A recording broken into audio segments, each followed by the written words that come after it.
Constitution club, Delhi में एक club है संसद के पास, उसका चुनाव बीजेपी के अंदरूनी पॉलिटिक्स में एक बड़ा मसला बन गया है, क्योंकि जो दो लोग इलेक्शन लड़ रहे हैं सचिव के लिए, उसमें एक राजीव प्रताप रूडी हैं, बीजेपी के सिटिंग एमपी, एक्स मिनिस्टर, और दूसरे हैं संजीव बालियान, बीजेपी के एक्स मिनिस्टर और एक्स एमपी। तो बीजेपी में भी खांचे बटे हैं और दूसरे दलों में भी खांचे बटे हैं। जरा उसकी राम कहानी समझेंगे। इंडिया टुडे ग्रुप के पॉलिटिकल एडिटर हिमांशु जी, बहुत बहुत स्वागत है हिमांशु भाई।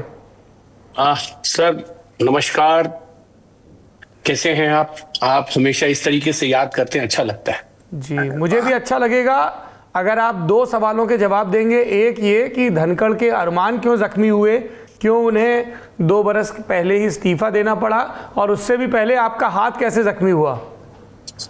ये एक मैं पार्लियामेंट में पास बनवाने आया था, राज्यसभा के पास में कुछ कमी थी, उस दौरान बारिश हो रही थी, मैं थोड़ा तेज चलता हुआ जा रहा था तो स्लिप कर गया था पार्लियामेंट में। ये लगभग 10-12 दिन पहले की घटना है, लेकिन अभी पेन ज्यादा है इसीलिए कैप बैंडेड करना पड़ा है सर। दूसरा, राज्यसभा ये सारे पेन, सारी गड़बड़ियां राज्यसभा में ही क्यों हो रही है? हिमांशु जी बैडमिंटन खेलने गए थे कॉन्स्टिट्यूशन क्लब में, अब इलेक्शन होने वाले हैं वहां राजीव प्रताप रूडी और संजीव बालियान के बीच, तो वहां हिमांशु जी पहुंचे बैडमिंटन खेलने। किसकी तरफ से स्मैश लगा रहे थे हिमांशु, बालियान की तरफ से या रूडी की तरफ से? वो आप उनसे पूछिए। देखिए बड़ी इंटरेस्टिंग चीज है, क्योंकि राजीव जी ने ये किस्सा छेड़ दिया है, और रूडी जो है वो 20 साल से गवर्निंग काउंसिल के सेक्रेटरी है कॉन्स्टिट्यूशन क्लब के। इस बार उनका मुकाबला अपनी ही पार्टी के सांसद और पूर्व सांसद और पूर्व मंत्री संजीव बालियान से है। रोचक ये है कि संजीव बालियान को समर्थन किन लोगों का है? सीएम रमेश जो मैनेजमेंट के एक्सपर्ट हैं, निशिकांत दुबे जिनकी अक्रॉस द पार्टी जो दोस्ती है वो जग जाहिर है। तो अब राजीव प्रताप रूडी के लिए मुश्किलें होंगी 12 अगस्त को, क्योंकि 1237 वोट हैं, उनमें से जो वोटर लिस्ट है उसमें से लगभग 40 वोटर्स का जो है वो निधन हो चुका है। स्क्रूटनी की जा रही है दोबारा की वोटर लिस्ट में गलत दिए गए हैं। इस चीज पे भी सवाल खड़े किए जा रहे हैं कि पोस्टल बैलेट ना कराया जाए, जो लोग यहां आए वही वोट करें। तो तमाम इस तरीके की चीजें हैं। अब कौन जीतेगा कौन हारेगा, लेकिन एक चीज है राजदीप जी, राजीव प्रताप रूडी के लिए इस बार थोड़ी सी मुश्किल जरूर होगी। वो जितना आसान सोच रहे थे इस लड़ाई को, उतनी आसान नहीं है। मैं आपको बड़ी इंटरेस्टिंग कहानी बताता हूं। मैं एक महाराष्ट्र के सांसद के घर गया था, तो वहां एक डिनर हो रहा था जहां युवा एमपी सब बैठे हुए थे, और चर्चा धनखड़ जी पर नहीं हो रही थी, चर्चा इस बात पर हो रही थी कि कॉन्स्टिट्यूशन क्लब का चुनाव कौन जीतेगा, राजीव प्रताप रूडी या संजीव बालियान। और लिस्ट बनाई गई थी और टिक मार्क हो रहे थे, फोन हो रहे थे, पूरी तरह से डिनर डिप्लोमेसी जो हम समझते हैं चुनाव के टाइम पे होती है, जिस तरह से किसी स्कूल के इलेक्शन के लिए या कॉलेज के इलेक्शन के लिए, उसी तरह से हर व्यक्ति को फोन किया जा रहा था। और उसमें कई पहलू है, कहीं ना कहीं there is also caste angle, कौन किस जाति से जुड़ा हुआ है, पार्टी का भी एंगल है, कई एंगल उस चुनाव में आ रहे हैं। रूडी जी इतने सालों से है, नया चेहरा चाहिए, बैडमिंटन कोर्ट पे क्यों ब्यूरोक्रेट्स और आईएएस ऑफिसर्स को अनुमति दी जा रही है, ये सब चीजें हो रही थी। तो वहां डिनर जो था, डिनर पर पूरी तरह से चुनावी रणनीति बनाई जा रही थी। महाराष्ट्र के जितने भी एमपीज हैं उनको भी कांटेक्ट किया जा रहा था। बहुत ही इंटरेस्टिंग होगा ये चुनाव। 12 तारीख को है, 12 अगस्त को, राजीव प्रताप रूडी बनाम संजीव बालियान। राजीव प्रताप रूडी को इस बात का इल्म नहीं था कि संजीव बालियान के पक्ष में जितने लोग आए हैं, और संजीव बालियान को जो है वो साउथ से वोट मिलेंगे। सीएम रमेश हैं, उन्होंने तो 175 सांसदों की सूची बनाई है, कौन कौन सा उनका दोस्त है। पूर्व सांसद भी हैं, उसमें वर्तमान में भी सांसद हैं। निशिकांत दुबे उनके लिए कैंपेन कर रहे हैं। वो पूरी तरीके से अगर पूरा चुनाव देखेंगे तो संजीव बालियान पूरे दिन यहां रहते हैं और कैंपेन करते हैं। उनके साथ सतीश गौतम है, भोला सिंह है, सुरेंद्र नागर हैं। ये वो लोग हैं जो राजीव प्रताप रूडी को ये लगता था कि पार्टी के अंदर उनको समर्थन मिल सकता है, क्योंकि एक तरीके से अगर देखें तो ग्रामीण परिवेश से जो निकल कर संजीव बालियान आए, उनका जो ठेठ हरियाणवी टच है, पश्चिमी उत्तर प्रदेश में रहते हुए जो जाट भाषा है उसका वो प्रयोग करते हैं, लोगों के साथ हंसते खेलते हैं यहाँ पे, और मौज मस्ती के साथ उनसे वोट भी मांग लेते हैं। तो प्रचार चल रहा है। अभी 2 दिन पहले गृह मंत्री अमित शाह लोकसभा स्पीकर की गैलरी से आ रहे थे, तो उन्होंने कहा गृह मंत्री अमित शाह को, राजीव प्रताप रूडी ने, देखिए संजीव बालियान कैंपेन कर रहे हैं, अच्छा कैंपेन कर रहे हैं। तो गृह मंत्री अमित शाह आगे बढ़े और संजीव बालियान उनके पास आए, हाथ जोड़े और उनके कंधे पे गृह मंत्री अमित शाह ने एक थपकी दे दी।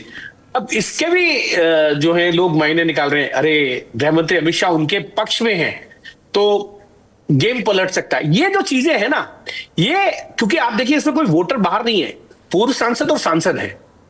और इस बार जो रूडी जी के लिए रहता था कि हम हमेशा अनअपोज चुन के आ जाइए, इस बार वो सिचुएशन नहीं थी। और इस बार उनको फोन कराए गए संजीव बालियान को। फोन करने वालों में बृजभूषण शरण सिंह थे कि आप वापस ले लीजिए। तमाम राजीव प्रताप रूडी के जितने समर्थक हैं उन्होंने संजीव बालियान को कन्विंस करने की कोशिश की कि 3 बजे तक जो है आप समर्थन वापस ले सकते हैं, ले लीजिए। उन्होंने समर्थन अपना नॉमिनेशन जो है वो वापस नहीं लिया। तो इस बार की लड़ाई कोई भी हारे कोई भी जीते, भारतीय जनता पार्टी का सांसद जीत सकता है, भारतीय जनता पार्टी का पूर्व सांसद हार सकता है, पूर्व सांसद जीत सकता है, वर्तमान सांसद हार सकता है। कोई भी हारे जीते भारतीय जनता पार्टी के फेवर में ही जो है हार और जीत जाने वाली है। इसमें और एक इंटरेस्टिंग बात मैं जोड़ दूं कि ये कॉन्स्टिट्यूशन क्लब में राजीव प्रताप रूडी ने बहुत कंट्रीब्यूट किया है इन टर्म्स ऑफ इंफ्रास्ट्रक्चर। वहां एक नया स्विमिंग पूल आया है, बहुत ही अच्छा जिम्नेजियम है। और जय शाह, अमित शाह के बेटे जो हैं, जब वो बीसीसीआई के सेक्रेटरी थे, उन्होंने 3 करोड़ की संपत्ति 3 करोड़ इस कॉन्स्टिट्यूशन क्लब को दिए थे under corporate social responsibility, CSR funding. तो सीएसआर फंडिंग भी कॉन्स्टिट्यूशन क्लब को मिली थी। और राजीव प्रताप रूडी कह रहे, देखिए मैंने क्लब की तस्वीर बिल्कुल बदल दी है। हालांकि अगर आप परमानेंट मेंबर बनना चाहे तो आपको केवल 1 लाख मुझे लगता है देना पड़ता है। अगर आप टेम्पररी बनना चाहे तो 40,000 देने पड़ते हैं। But one time life time member आप बन सकते हैं। अगर आप 1 लाख दें, आपको या तो सांसद रहना पड़ता है या पूर्व सांसद रहना पड़ता है। तो हिमांशु जी भी एक दिन, मुझे लगता है कि कॉर्फ बॉल से जो अध्यक्ष हैं, एक दिन हिमांशु भी बन सकते हैं।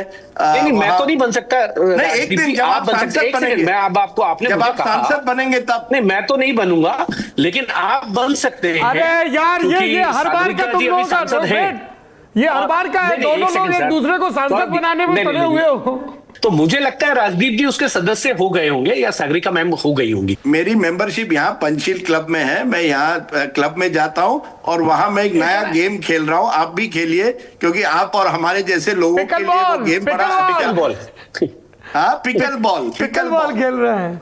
हमको लगी रहा था कि बैंड्रा बॉय ने अभी तक पिकल बॉल क्यों नहीं उठाया और ये कॉर्फ बॉल वाले क्यों पीछे रह गए। नहीं, बैंड्रा नहीं, साउथ मुंबई में पिकल बॉल चलता है। ये राजदीप जी ने जितनी सफाई से अपने आप को बैंड्रा से भी अलगाया है। ओल्ड मनी, ओल्ड क्लाउड बोले, बैंड्रा नहीं, साउथ बॉम्बे। राजदीप जी, जनता सुन रही है। कोई नहीं, देखिए साउथ मुंबई का क्या मतलब है। साउथ मुंबई में आप जानते हैं गिरगांव भी आता है, धोबी तालाब भी आता है, अलग अलग इलाके आते हैं, कुलाबा आता है, कई इलाके हैं। आप मेरे साथ एक दिन मुंबई चलिए, मैं आपको मुंबई, वो दक्षिण मुंबई दिखाऊंगा जो ये आपको ये एलीट क्लब में आपको कभी नहीं दिखेगा। एक अलग साउथ मुंबई दिखाऊंगा। मैं मैदान का लड़का हूं, मुंबई के मैदान का लड़का हूं, आजाद मैदान, क्रॉस मैदान। चलिए एक दिन मेरे साथ, मैं आपको ऐसी चीजें खिलाऊंगा, ऐसी एक टूर पर ले जाऊंगा। आप ये सब कॉन्स्टिट्यूशन क्लब और दिल्ली भूल जाएंगे, बुंदेलखंड भूल जाएंगे। नहीं, बुंदेलखंड नहीं भूलता हूं सर। जब मर्यादा, तो जब तक आप मुख्यमंत्री ना बने बुंदेलखंड के, आप कैसे भूल सकते हैं उसको। सर, पद की बात नहीं है, पद से ज्यादा जरूरी होता है स्वाभिमान और आत्मबोध। अरे वाह, आप मराठी भाषी हैं। एक किताब आपको बता रहा हूं, सखाराम गणेश देउस्कर सर बहुत महान स्वतंत्रता संग्राम सेनानी रहे हैं। उन्होंने एक किताब लिखी थी, देश की बात, ठीक है, देशेर कथा के नाम से। उसको पढ़िए। भारत में अपनी अपनी भूमि को लेकर किस तरह का रेनेसा, किस तरह का आत्मगौरव होना चाहिए। दूसरी बात सर, मैं बुंदेलखंड इसलिए नहीं भूलूंगा क्योंकि हमारे और आपके पूर्वज का नाम है मर्यादा पुरुषोत्तम श्री राम, और जब वो लंका में थे तो उनसे कहा गया, इतना जंगल वन वन भटके, इतना कष्ट में रहे, अपनी अयोध्या से निष्कासित हुए, क्यों वापस जाना चाहते हो, यहीं लंका पे राज करो। और तब उन्होंने कहा था कि भले ही ये लंका कितनी स्वर्णमयी हो, लेकिन जननी जन्मभूमिश्च स्वर्गादपि गरीयसी। सर, मैं बुंदेलखंड नहीं भूलूंगा जब तक सांस लौट रही है। अगले मुख्यमंत्री का भाषण। और आप ऐसा क्यों सोचते हैं कि बुंदेलखंड से आया व्यक्ति सिर्फ बुंदेलखंड का मुख्यमंत्री बनेगा? वो पूरे उत्तर प्रदेश का भी तो बन की मैं बात करता हूं। उत्तर प्रदेश। हाँ। Yogi Adityanath, watch out, Saurabh Dwivedi is here. देश का नेता कैसा हो? सौरभ द्विवेदी जैसा हो।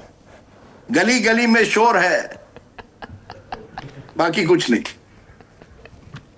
चलिए आगे बढ़िए।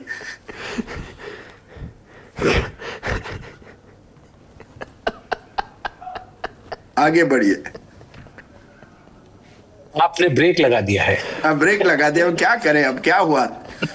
हम और आप कहाँ कॉन्स्टिट्यूशन क्लब की बात कर रहे थे, कहाँ चले गए हम उत्तर प्रदेश तक। गली गली में शोर है, नेता नगरी में पैनलिस्ट 4 हैं, चारों से बात कर लूं, अभी 2 ही हो पाए। सॉरी।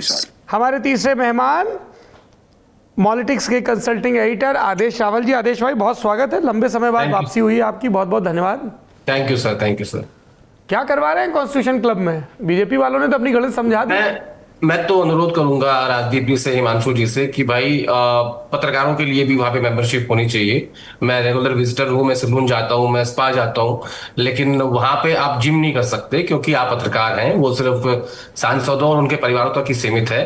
तो जिनके भी कैंडिडेट जीत जाए, राजदीप जी के या हिमांशु जी के, किसी का कोई कैंडिडेट नहीं है। कैंडिडेट जो है हिमांशु बोल। अरे हिमांशु इतने जल्दी रिएक्ट करके तुम कंफर्म मत करो जो आदेश कह रहा है। वेट, नहीं, मैं कंफर्म। अरे सर रुकिए सर, अरे कोई कैंडिडेट नहीं है। थोड़ा ट्रेजरी बेंच से है, थोड़ा सुना भी करिए जी। मैंने तो चेक करने के लिए कहा था कि हिमांशु जी का कैंडिडेट कौन है, पता लग गया मुझे कौन है।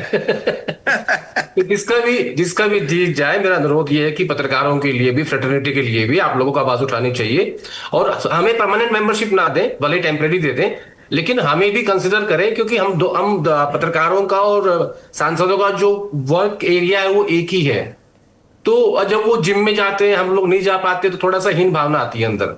तो हिमांशु जी, मेरा आपसे अनुरोध है, आपके अच्छा आदेश ये बताओ कि कांग्रेसी किस भाजपाई को सपोर्ट कर रहे हैं? राजीव प्रताप रूडी को। अच्छा, कांग्रेसी तो अंग्रेजी कल्चर के लोग हैं ना। संजीव बालियान बेचारा मुजफ्फरनगर से आया है, उसको पता नहीं क्लब क्या होता है। अरे तो कुछ राहुल कस्बा जैसे भी तो होंगे जो अंग्रेजी कल्चर वाले नहीं होंगे। नहीं, राहुल कस्बा आपको देखने में लगता है ना कि जाट है राजस्थान का और कृषि के बारे में बड़ी अच्छी बातें करता है, पढ़ा लिखा है, लेकिन सचिन पायलट किसके साथ है? दीपेंद्र हुड्डा किसके साथ है? जो तुम बात कर रहे हो कि वो जाट है और वो भी जाट है, जाहिर है उनका समर्थन उनको होगा। संजीव बालियान एक ग्रामीण पृष्ठभूमि के व्यक्ति हैं, वो बिल्कुल एक नई एंट्री हुई है। राजीव प्रताप रूडी बड़े पायलट हैं, बड़े स्पोर्ट्समैन हैं, रोज जिम आते हैं, रोज पाते हैं, तो उनका जो कल्चरल डिफरेंस है बहुत बड़ा है। वो राजीव प्रताप रूडी का जो, क्योंकि वो मंत्री भी रह चुके हैं, सांसद भी रह चुके हैं, पायलट हैं, खेलते भी अच्छा है। और कहाँ संजीव बालियान बेचारा मुजफ्फरनगर से आया है, ठीक है सांसद रह लिए, उनकी जो पृष्ठभूमि है वो बड़ी अलग है, उनकी अलग है, तो उसमें दिन रात का डिफरेंस है। क्या मतलब है रावल साहब, गांव देहात का आदमी अब क्लब में नहीं घुसेगा क्या?